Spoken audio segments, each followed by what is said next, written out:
Halo guys, welcome back to my channel. Kali ini gue datang dengan video terbaru.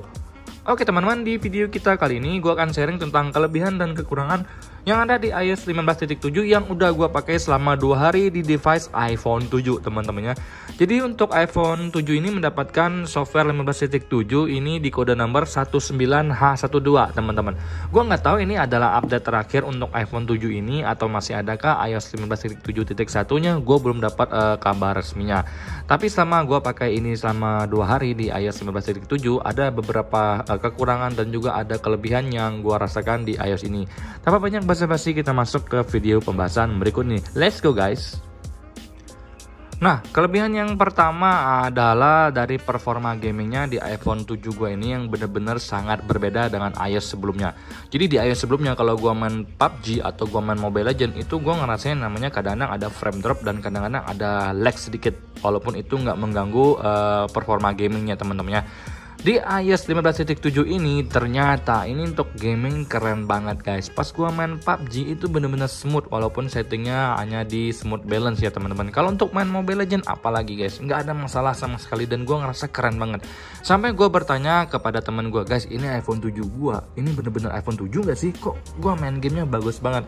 Itu guys yang gua rasakan hal positif dari iOS 15.7 ini. BTW karena gue cuma main PUBG dan Mobile Legends, jadi gue cuma bisa kasih ke kalian experience gue bermain 2 game ini, karena berhubung gue juga bukan gamers guys ya. Nah, itu adalah kelebihan yang pertama. Oke, kita masuk ke kelebihan yang kedua. Jadi kelebihan yang kedua adalah tidak ada kelebihan. Mungkin kalian mikir gue bercanda, gue nggak bercanda guys. Jadi selama 2 hari pakai iOS 15.7 di iPhone 7 ini gue cuma ngerasain kelebihannya dari sisi gaming doang. Sisanya nggak ada yang berbeda. Malah gue nemuin beberapa kekurangan yang cukup mengganggu bagi gue pribadi guys, jujur ya. Jadi kita masuk ke kekurangan yang pertama. Jadi kekurangan yang pertama adalah baterainya menurut gue boros banget guys.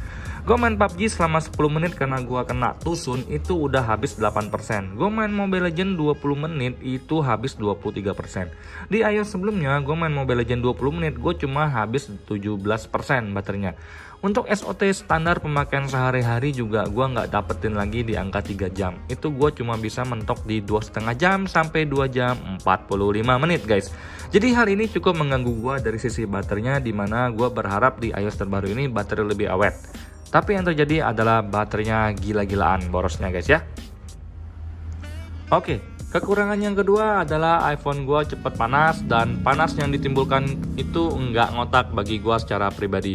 Di iOS sebelumnya main Instagram 20 menit itu masih berasa hangat, 30 menit ke atas mulai berasa panas, tapi panasnya masih bisa ditoleransi. Tapi kalau di iOS terbaru ini 5 menit main Instagram ini udah panas kayak pengen gosong di bagian sininya. Gua sampai harus menggunakan softcase biar tangan gua nggak keganggu banget sama panas yang ditimbulkan teman-teman. Selain itu gua baca berita dalam waktu 5 menit aja di detik.com ini udah langsung panas di bagian belakang, padahal cuma baca berita ringan-ringan loh. Di iOS sebelumnya gue baca berita itu nggak panas sama sekali teman-teman. Jadi itu adalah kekurangan yang gue temui di iOS 15.7 dan bagi gue pribadi ini sangat mengganggu ya guys.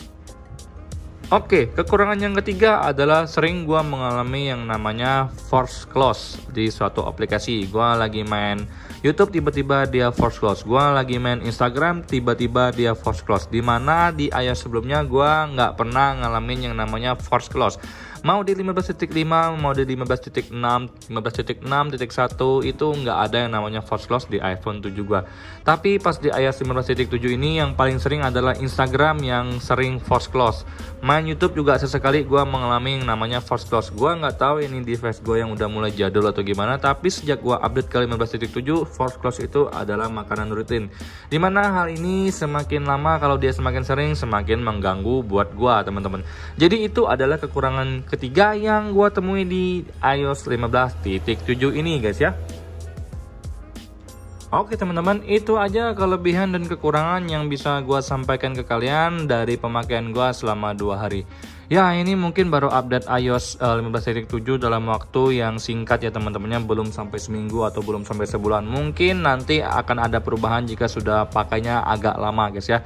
Tapi gua tetap ngerasa dampak yang ditimbulkan dari iOS terbaru ini sangat-sangat berasa banget kekurangannya bagi gua pribadi. Dan gua ngerasa sangat terganggu. Jadi kesimpulannya adalah jika kalian bertanya ke gua, ini gua nggak rekomendasiin buat kalian update, karena buat apa kalian mendapatkan performa yang gacor kalau misalkan sering force close, panasnya panas banget, handphone kalian cepat panas, baterainya boros. Buat apa kita update teman-teman? Karena dari iOS sendiri itu hanya memberikan poin bahwa ini adalah security update dan rekomendasi banget untuk semua pengguna iPhone. Ya, memang Apple mungkin lagi memberikan update minor untuk dari sisi security-nya teman-teman. Tapi dari sisi performanya, gue hanya ngerasain di performa gaming dong yang bagus. Berhubung gue bukan gamers, jadi gue ngerasa nggak worth it aja sih gue harus update ke 15.7. Tapi itu aja sih yang bisa gue sampaikan ke kalian. Kalian mau update atau enggak itu adalah keputusan kalian. Di sini gue hanya kasih sharing berdasarkan pengalaman pribadi gue. Semoga video ini membantu buat kalian yang pengen update atau masih tetap pengen stay di iOS 15.6.1 guys ya. Kalau gue pribadi ditanya, gue bakal tetap stay di 15.6.1 karena di iOS tersebut lebih stabil, baterainya lebih tahan ya sedikit. Terus nggak ada yang namanya force close ya, walaupun performa gamingnya biasa-biasa aja gitu. Sekian video gue kali ini, semoga kalian dalam keadaan sehat. Yang udah subscribe, thank you banget. Yang belum subscribe, boleh kalau ada niat tetap support channel gue teman-temannya. Sampai bertemu di video selanjutnya dan bye-bye.